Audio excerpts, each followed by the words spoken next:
Las herramientas que vas a necesitar para la aplicación son las siguientes: espátula de 6 a 10 centímetros, llana grande, lijadora orbital, microcemento water resistant, aspiradora, recogedor y escoba y mezcladora o bien un taladro con varilla mezcladora.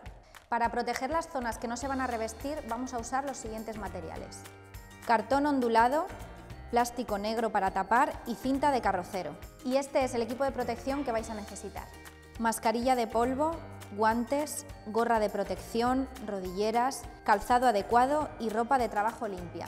El Water Resistant se trata de un producto con tecnología hidrófuga, lo que quiere decir que el producto por sí mismo es resistente al agua. El rendimiento del microcemento Water Resistant es de 0,6 kilogramos por metro cuadrado y capa. Como aplicaremos 2 capas, utilizaremos 1,2 kilogramos por metro cuadrado, aproximadamente. El primer paso será batir el microcemento Water Resistant. Estas capas son el acabado final, por lo tanto, hay que trabajarlas perfectamente con la superficie limpia, plana y nivelada. Utilizando llana metálica de canto redondeado de 24 por 10 centímetros y una espátula, comienza a aplicar el material sobre toda la superficie cubriéndola completamente.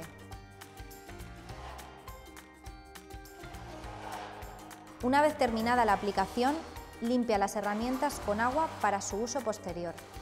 Tras el secado de unas 4 a 6 horas, realiza un lijado a máquina con la hoja de lija de 80.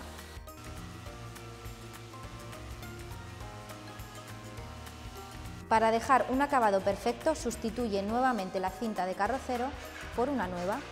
Tras el lijado, aplica la segunda capa del microcemento Water Resistant, siguiendo las mismas pautas que la aplicación anterior. Tras un tiempo mínimo de secado de 24 horas, realiza el lijado mecánico con hojas de lija de 80. Realiza el lijado sin dejar excedente de material o imperfecciones, siendo muy sutil. Esta es la capa final, donde se apreciará el acabado del microcemento Water Resistant. El tiempo de secado para la posterior aplicación de acabados es de 12 horas en paredes y de 48 horas en suelos. Puedes solicitar nuestro dossier de productos y muestrario de colores para elegir el sistema y los acabados idóneos para tu proyecto.